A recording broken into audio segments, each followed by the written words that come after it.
Pernahkah Anda bertanya, mengapa dalam tradisi Jawa dikenal konsep sedulur papat limo panjer, sementara dalam laku Islam ada puasa Ramadan selama 1 bulan penuh dengan penekanan pada pengendalian diri, nafsu, dan kesadaran batin? Apakah ini hanya kebetulan dua tradisi berbeda? Atau sebenarnya berbicara tentang peta batin yang sama dengan bahasa yang berbeda? Para leluhur tidak selalu menulis rahasia dalam kitab tebal. Sebagian menyimpannya dalam simbol, dalam istilah, dalam laku, dalam kebiasaan yang terlihat biasa, tapi sebenarnya adalah teknologi kesadaran. Sedulur papat bukan sekedar mitos pendamping kelahiran.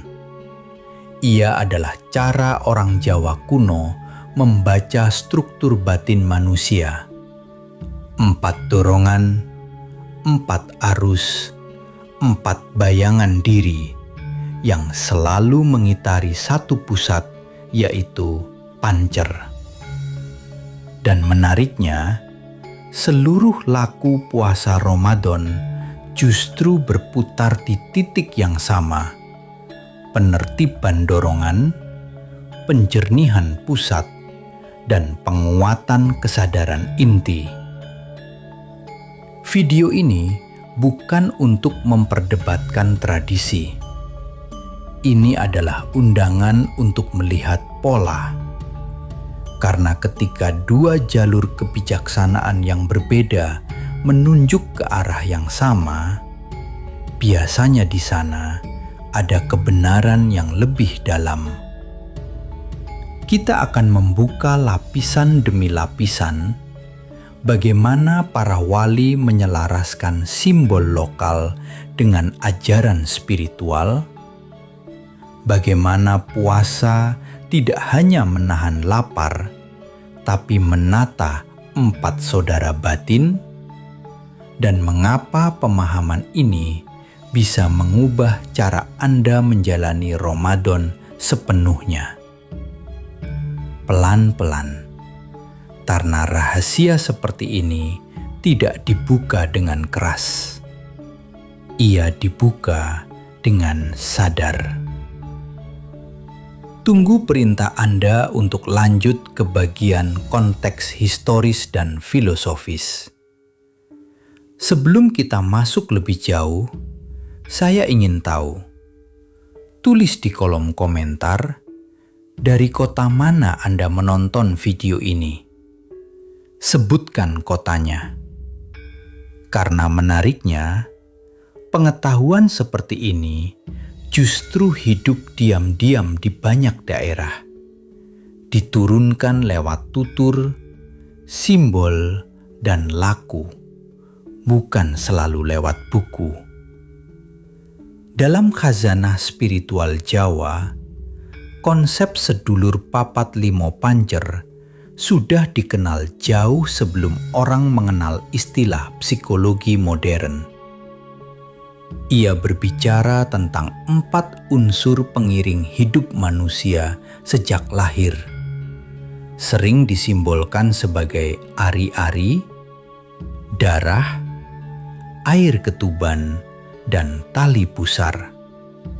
Bukan sekedar unsur biologis, tapi lambang 4 dorongan batin. Para empu dan pujangga memakainya sebagai peta untuk membaca konflik internal manusia. Lalu datang masa dakwah para wali. Mereka tidak merobohkan simbol lama. Mereka mengisinya ulang. Inilah kecerdasan spiritual yang jarang dibahas. Alih-alih menghapus bahasa batin masyarakat, para wali menerjemahkan ajaran tauhid ke dalam kerangka simbol yang sudah akrab. Mata laku tirakat puasa, tapa, dan pengendalian nafsu dijembatani dengan istilah lokal agar rasa menerima dulu, baru akal memahami. Secara filosofis, baik dalam tasawuf maupun kejawen tingkat tinggi, manusia tidak dianggap rusak, tetapi tercerai-berai. Energinya tidak selaras, dorongannya saling tarik, usatnya lemah. Dalam sufisme dikenal pengendalian nafs, amarah, lawamah, mulhamah, mutmainnah. Dalam simbol Jawa muncul pembacaan 4 saudara batin yang harus dikenali, ditertibkan, lalu diselaraskan terpancar. Mengapa pengetahuan ini jarang dijelaskan terang-terangan? Karena ia mudah disalahpahami jika dilepas dari bimbingan laku. Simbol bisa dianggap makhluk, metafora bisa disangka literal. Padahal ini bahasa peta kesadaran, bukan daftar makhluk gaib. Ramadan dalam kacamata ini bukan hanya kewajiban ritual tahunan.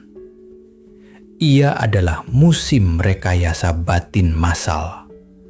Sebuah sistem yang, jika dibaca secara esoterik, selaras dengan proyek lama para leluhur, menertibkan yang 4, menguatkan yang 1. Di bagian berikutnya, kita mulai membedah satu persatu.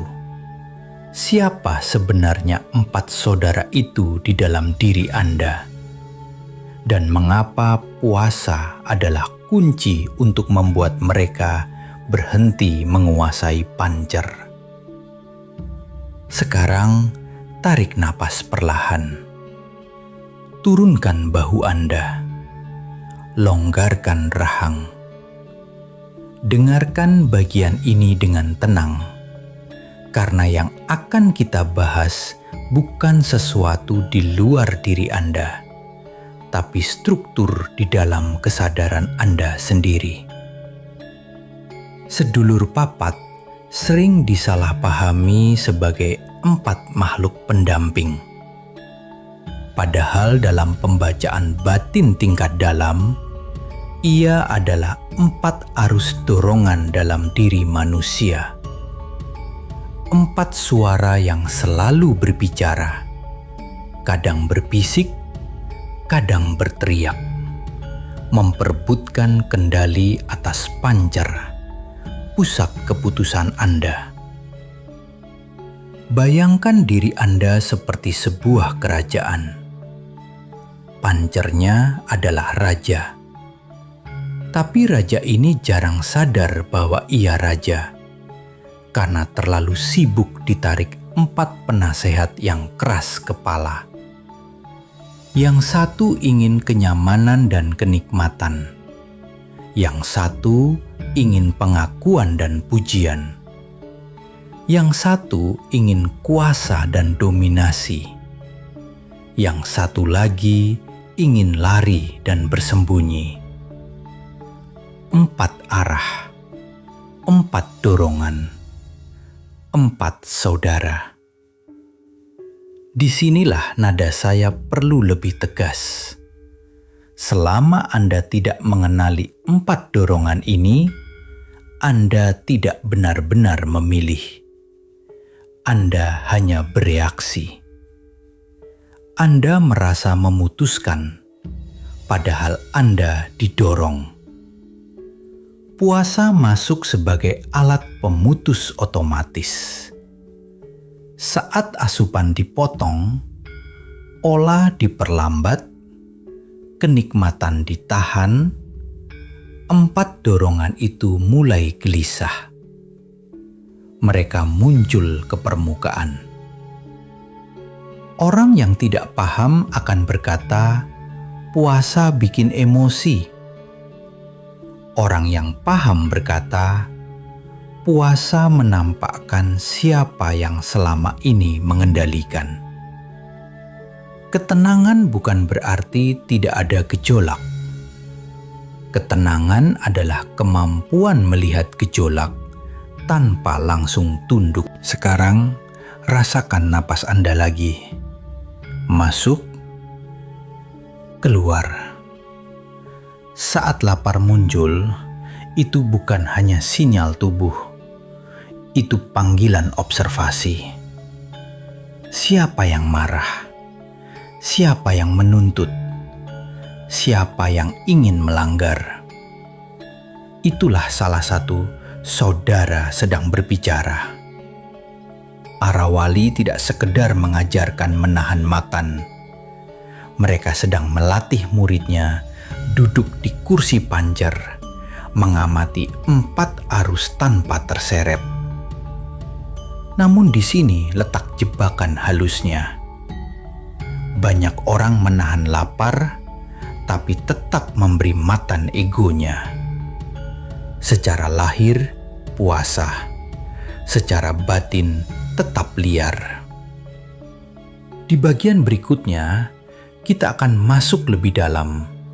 Bagaimana 4 dorongan ini dipetakan, apa hubungan mereka dengan nafs dalam tasawuf, dan mengapa sebagian laku justru bisa menyesatkan jika pusatnya belum bangun. Sekarang saya minta Anda lebih fokus. Jangan sambil scroll. Jangan sambil membuka aplikasi lain. Tatap layar, dengarkan suara ini seolah sedang berbicara langsung ke Anda. Karena bagian ini mungkin tidak nyaman, tapi justru disitulah pintunya. Sebagian orang merasa sudah menjalani puasa bertahun-tahun. Sudah menahan makan, minum, bahkan amarah di permukaan. Tapi jika jujur, apakah batin Anda benar-benar lebih merdeka? Atau hanya lebih pandai menyembunyikan gejolak? Inilah konfrontasinya. Banyak laku spiritual gagal bukan karena metodenya salah, tetapi karena pusatnya belum duduk di panjer. Yang berpuasa masih salah satu saudara. Yang tirakat masih dorongan ego yang ingin merasa suci. Dalam pembacaan simbolik Jawa, 4 saudara adalah 4 arah nafsu. Dalam tasawuf dikenal lapisan nafs, amarah yang liar, lawamah yang menyesal, mulhamah yang mulai sadar, mutmainnah yang tenang. Ini bukan 2 sistem yang bertentangan. Ini 2 bahasa untuk anatomi batin yang sama. Masalahnya, manusia suka memilih ilusi yang nyaman. Lebih suka merasa sudah sampai daripada benar-benar melihat diri. Lebih suka ritual daripada transformasi. Lebih suka identitas spiritual daripada operasi batin. Dengar ini pelan-pelan. Puasa tidak otomatis menyucikan. Puasa hanya membuka topeng. Saat Anda mudah tersinggung ketika lapar, itu bukan gangguan, itu pengungkapan. Saat Anda ingin dipuji karena ibadah, itu bukan pahala. Itu sinyal salah satu saudara sedang menyamar pakai jubah suci. Tarik napas. Rasakan kalimat ini masuk. Yang berbahaya bukan nafsu yang kasar. Yang berbahaya adalah nafsu yang merasa sudah tercerahkan. Para wali menyembunyikan ajaran dalam simbol karena mereka tahu jika dibuka mentah-mentah, ego manusia akan memakainya sebagai kostum baru. Maka dipakai bahasa sedulur papat, dipakai kisah, dipakai laku, supaya hanya yang mau jujur ke dalam diri yang benar-benar mengerti. Setarang pertanyaannya tajam. Selama ini, siapa yang berpuasa di dalam diri Anda? Pancer atau salah satu saudara? Di bagian berikutnya, kita akan turunkan ini ke praktek nyata. Cara sederhana tapi tepat untuk mulai duduk di pusat, bukan di dorongan. Siap atau tidak, itu pilihan Anda. Sekarang kita turunkan semua ini ke tanah. Tidak perlu istilah tinggi, tidak perlu ritual rumit. Kalau sebuah pengetahuan tidak bisa dipraktekkan dalam kehidupan harian, berarti ia belum benar-benar menjadi milik Anda. Mulai dari ini, setiap kali Anda berpuasa, ubah niat dari menahan menjadi mengamati. Ini kuncinya. Menahan itu tegang, mengamati itu sadar. Besok saat lapar datang, jangan langsung melawan. Jangan juga langsung mengeluh di dalam hati. Berhenti 10 detik. Tarik napas pelan. Lalu tanya dalam hati, dorongan siapa ini yang sedang bicara? Bukan dijawab cepat, dirasakan. Apakah ini dorongan ingin nyaman? Ingin marah? Ingin diperhatikan? Ingin dilayani? Itulah salah satu sedulur batin sedang muncul ke permukaan. Latihan pertama ini sederhana tapi tajam. Beri nama dorongannya. Hanya itu. Saat diberi nama, ia melemah. Yang tanpa nama menguasai. Yang dikenali kehilangan kuasa. Latihan kedua, buat jeda respon. Selama puasa, pasang aturan pribadi satu hal saja. Tunda setiap reaksi emosional minimal 30 detik. Mau membalas chat keras? Tunda. Mau menyindir? Tunda. Mau meledak? Tunda. Ini cara praktis menggeser kursi kendali dari saudara ke pancer. Pusat selalu lambat tapi tepat. Dorongan selalu cepat tapi ceroboh. Latihan ketiga, puasa lisan batin selama 5 menit setiap hari. Duduk diam. Tidak perlu posisi khusus. Tutup mata. Perhatikan napas. Setiap pikiran muncul, ucapkan di dalam hati, terlihat. Bukan dilawan, bukan diikuti, hanya disadari. Ini versi membumi dari laku menyatukan pusat. Kesalahan umum yang harus dihindari, jangan mengejar rasa spiritual. Jangan mencari sensasi tenang, ringan, atau merinding. Itu jebakan halus ego. Ukuran keberhasilan bukan rasa, tapi respon. Apakah Anda lebih lambat marah? Lebih cepat sadar, lebih sedikit bereaksi otomatis. Puasa Ramadan jadi berbeda ketika dipakai sebagai laboratorium batin. Setiap lapar jadi alarm kesadaran. Setiap emosi jadi bahan baca diri. Tidak perlu menjadi orang lain.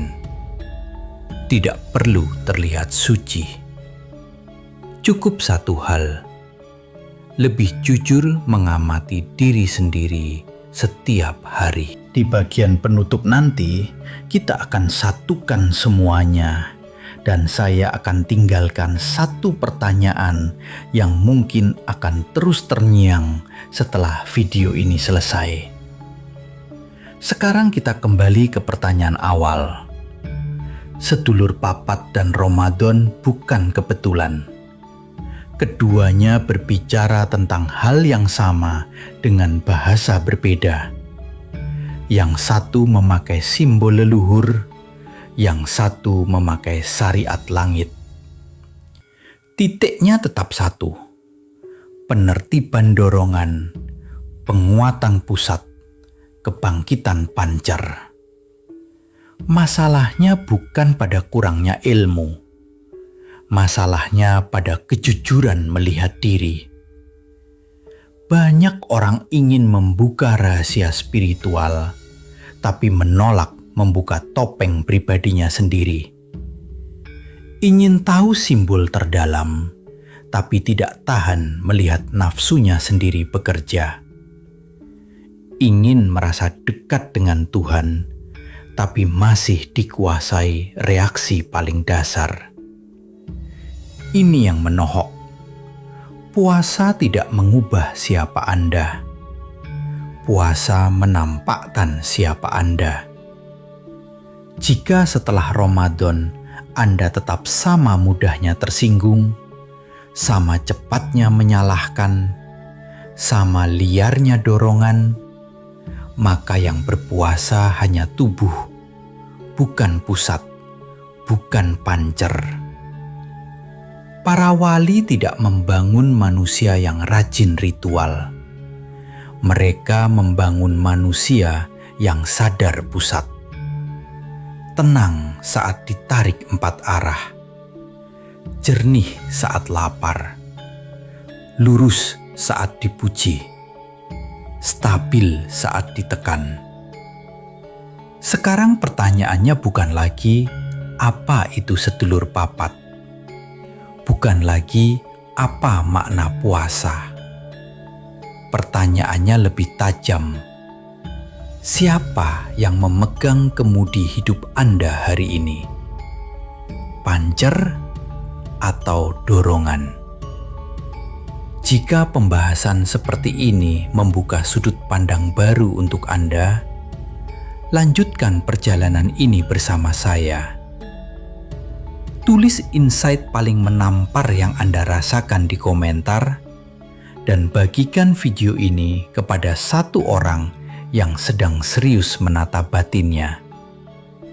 Kita tidak sedang mencari pengetahuan lama. Kita sedang membangunkan pusat yang lama tertidur.